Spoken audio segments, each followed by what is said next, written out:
Alright, here we go. 1.3 is going to take us at least 2 days, if not maybe even 3.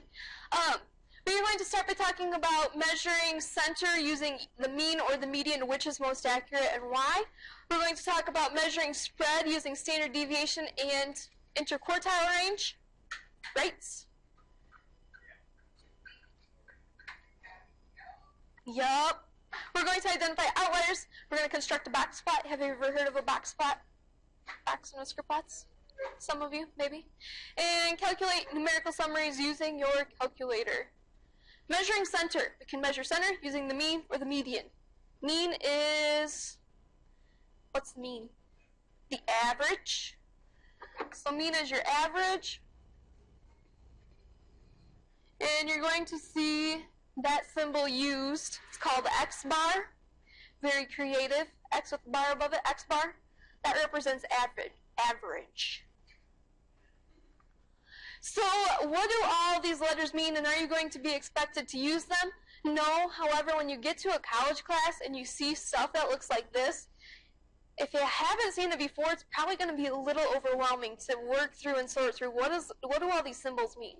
So to find your average, we find the sum of the observations. So it's like x1 plus x2 plus xn, however many observations you have. We add them all up, and we divide by n. What's n stand for? The number, it's like your count, okay? Or we can write it like this. We can even shorten it up. This symbol is the Greek symbol for sum. Called sigma. It's the capital Greek letter sigma. Means add them all up. X sub I is like all your x values, and we divide by n. They both mean the same thing. Your median is like the midpoint. It is the midpoint. Sometimes it'll be referred to as the typical value.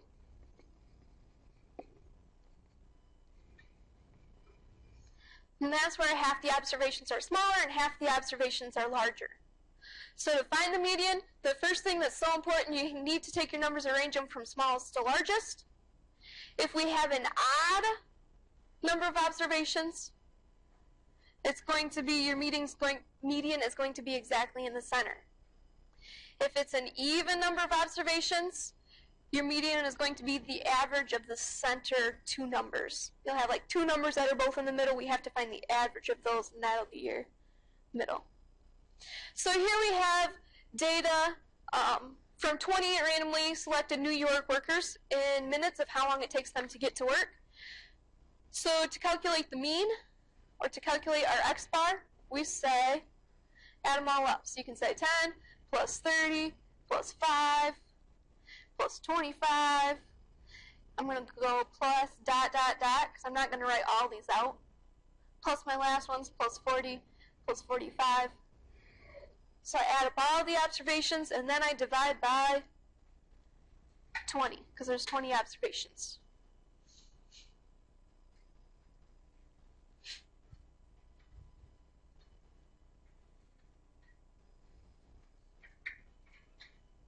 $31.25 minutes. 31.25 minutes is your average. I also took this information and put it in a stem plot, and I even put in bold the center two numbers. So if I count into the middle, I've got 1, 2, 3, 4, 5, 6, 7, 8, 9. 9 are below, and I have 1, 2, 3, 4, 5, 6, 7, 8, 9 above it. So these two are my center two. Where's the median? Halfway in between those two. So my median I'm going to say is capital M. I have 20 and 25. And if I add those and divide by 2, that'll tell me the average. That'll tell me the middle of them, which gives us 22.5 minutes.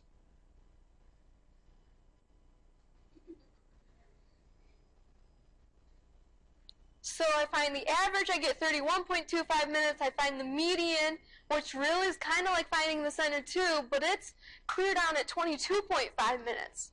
They're way different. So what we're going to start talking about today is which one of those is going to be most accurate and why. But I'm not going to tell you just yet. So on your paper, we have McDonald's beef sandwiches. Here are data for the amount of fat in grams for McDonald's beef sandwiches. Took the information, gave you a stem plot. Part A, find the mean amount of fat total for all 15 beef sandwiches. And then in part B, 3 Angus burgers are relatively new additions to the menu. How much did they increase the average when they were added?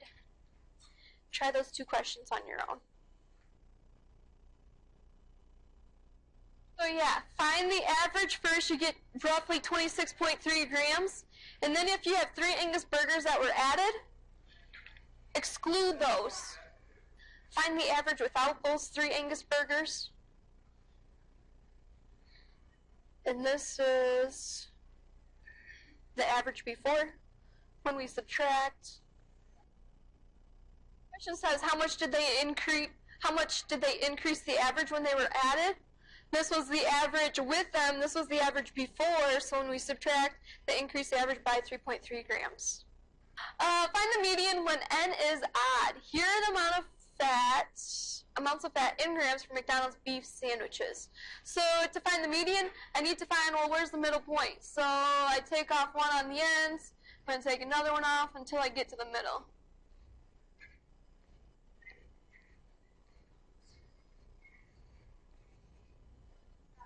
So you have a median of 26. Here's data for the amount of fat in grams for McDonald's chicken sandwiches. Make a stem plot of the data and include a key.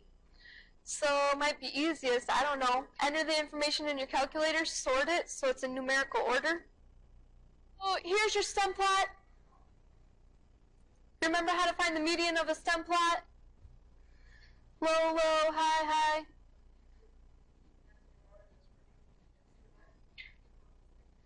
I have 2 in the middle, so really the average between 16 and 16 though is still going to be 16.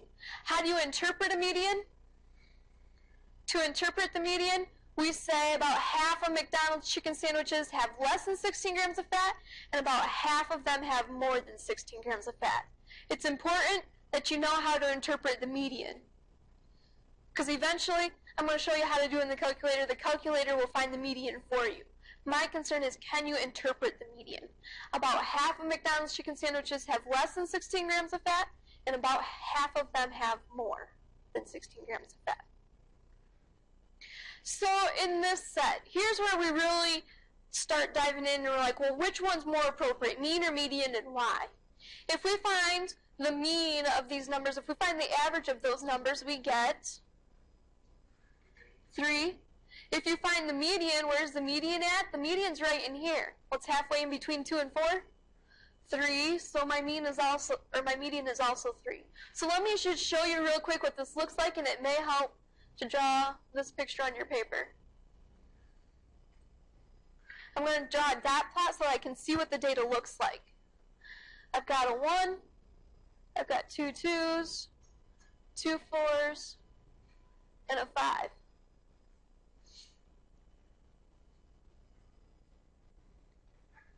And then I'm going to do the same for this other one.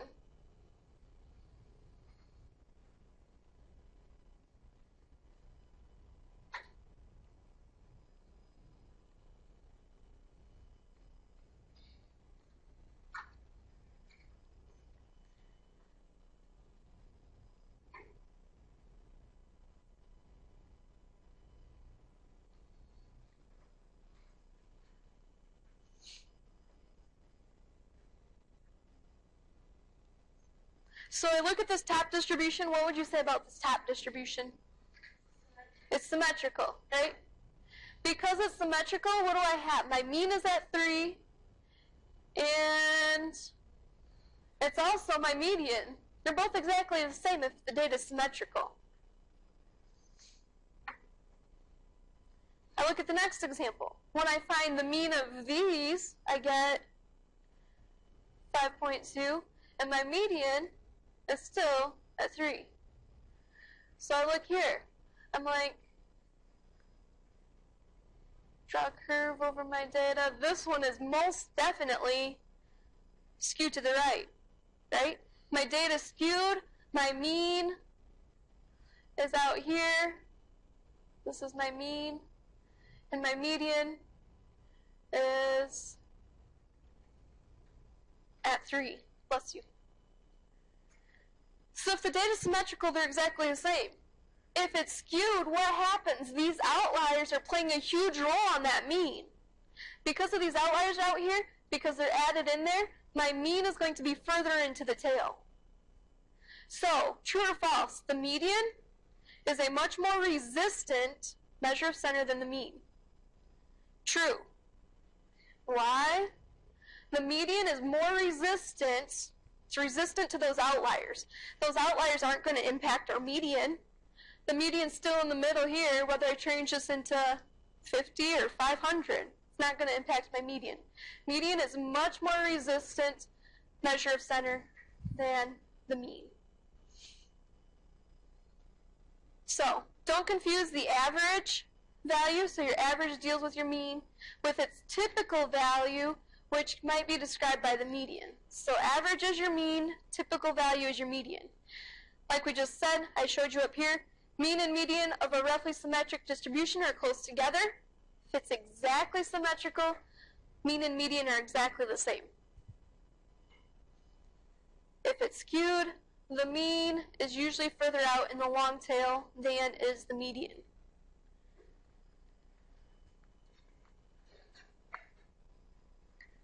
Which we're almost answering the question. Which one's more appropriate? If the data is skewed, we prefer to use the median.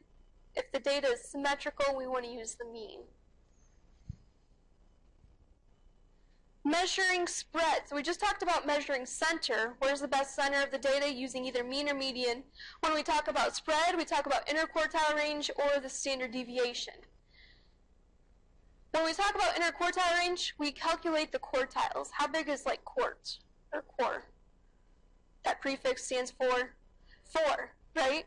So when we find our quartiles, it's dividing the data into 25%, 4 equal parts. So to calculate our quartiles, we arrange the observations in increasing order and locate the median. So here's our example again, travel times to work for 20 randomly selected New Yorkers. When we put the data in order, it should look like this. We have 5, 10, 10, 4 15s, 3 20s, 25, 2 30s, 2 40s, a 45, 2 60s, a 65, and an 85. So median, we did this example with the stem plot right in the middle. If I count in, find the exact center, there's an even amount, so to find the middle in between here, my median is at 22.5.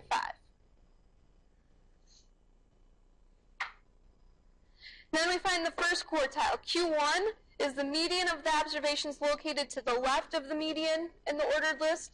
So to find my Q1, I'm going to find the median of these numbers, excluding this 22.5.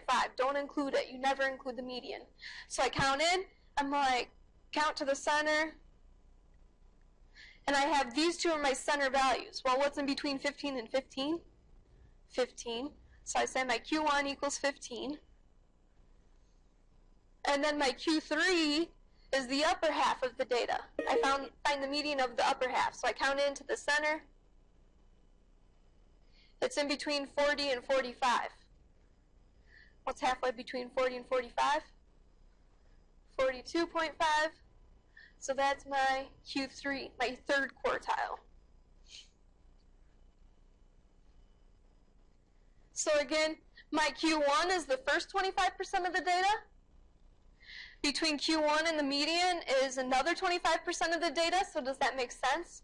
From the median to the left, if this is 25% and this is 25%, to the left of the median is 50%, right? And then from median to Q3, here's 25%, and here's another 25%. So again, 50% lies above the median, 50% lies below. Fill in your blanks here. Median, 22.5.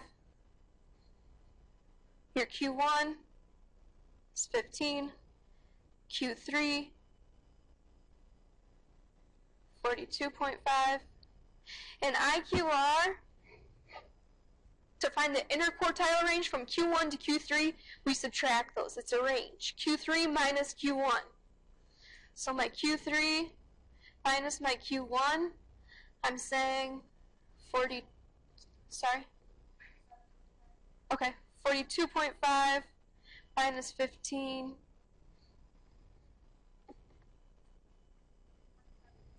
Thanks. It's 27.5. How do we interpret it? Interpret. The range of the middle half of travel times, so between Q1 and Q3, again, that's 50% of the data. So the middle half of travel times for the New Yorkers in the sample is 27.5 minutes.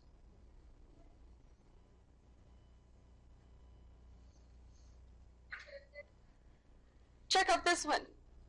Here are the amounts of fat in the 15 McDonald's beef sandwiches in order. Find the median, first quartile, third quartile, and your interquartile range, IQR. So this is a great example. We've got odd, so I count in.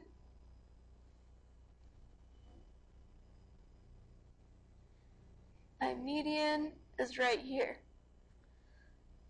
To find Q1, we ignore that 26. I ignore this number completely. So now when I'm counting in, count in, this 19 specifically is my Q1 value. For my Q3, ignore it. Nope, never use the median. Good question. So I count in. There's my Q3. That suits me. Just label it on your data there. Q1, median, Q3. We do the sum, but we don't do this a ton. We use this information to help us determine if there's outliers, which is coming. In your interquartile range, IQR, again, Q3 minus Q1. Q3 is 39.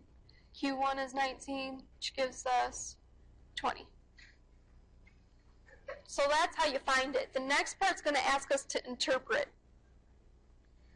Find and interpret. Yeah, you guys do this. Do your best interpreting too, and then I'll put up what it should be. So what's in between these two? Well, 16. Ignore it.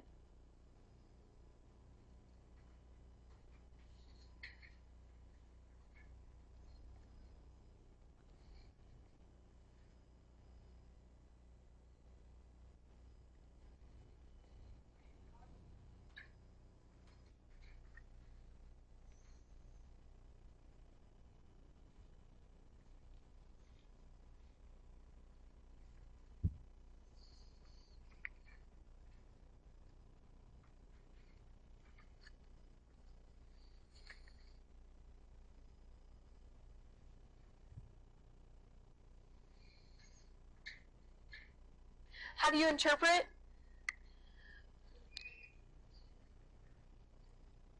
Our median tells us half the chicken sandwiches have less than 16 grams of fat and half have more, because median's right in the middle. Q1, if you're at Q1, you're at the bottom 25%. So you say 25% of McDonald's chicken sandwiches have less than 10 grams of fat. And if you're at Q3, you can interpret this one of two ways. You can say, if you're at Q3, you can say 75% have less than 17 grams of fat, or 25% have more.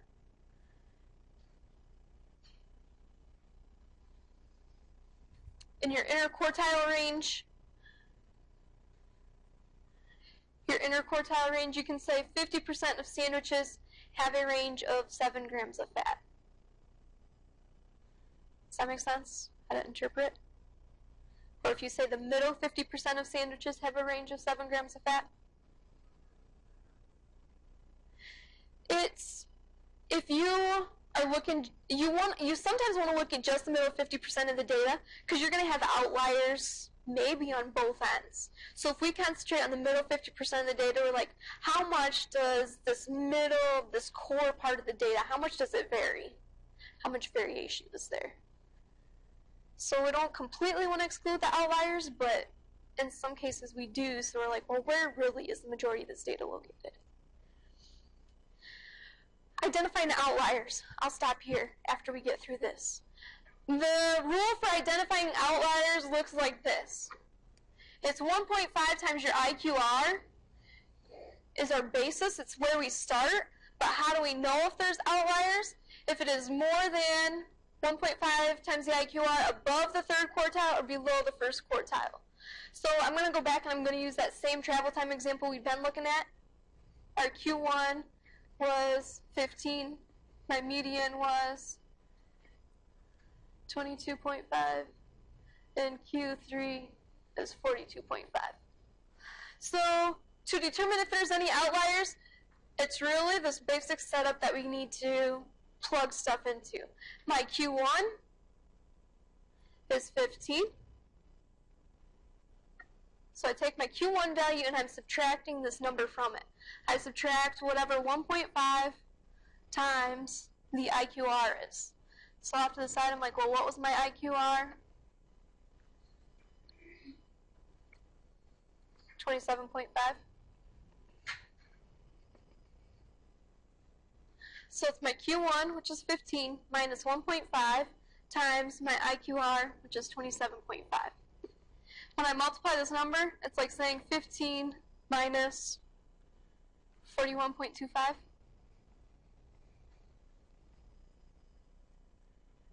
And I get negative 26.25. Okay, so this is like a lower bound. It's like the lower boundary, and then I'm going to get an upper boundary. And these are going to be just like 2 marks. Do I have any numbers below negative 26.25? Do I have any numbers above? Let me do this. Q3 plus 1.5 times my IQR. 42.5 plus 41.25 gives us 83.75. So these are like my boundaries. They're not outliers. It's just saying, is there anything less than negative 26? Is there anything greater than 83.75? So any travel time shorter than negative 26.25 minutes or longer. What? Right. It's not even possible to have negative times. I get that. But you still have to show me that work. You have to show me your negative lower boundary. You have to show me your positive upper bound.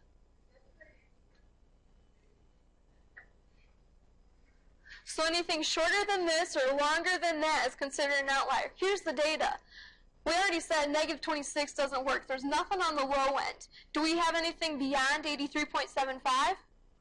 Yeah, this 85 is higher than that. So that 85 is considered an outlier.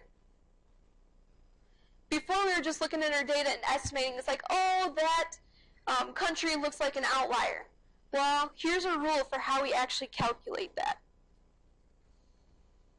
Try the next one. Try to calculate that outlier on your own. That McDonald's chicken sandwiches. We want to know, is this 28, is that an outlier? Yeah, your rule, Q1 minus 1.5 times IQR, then Q3 plus 1.5 times IQR. That's always, always, always going to be the same. So we have our lower bound. We have our upper bound. Is there anything beyond 27.5? Yeah, so 28 is an outlier. So just say, yeah, 28 is an outlier. 80 through 90 even. Does everybody catch that? Yep.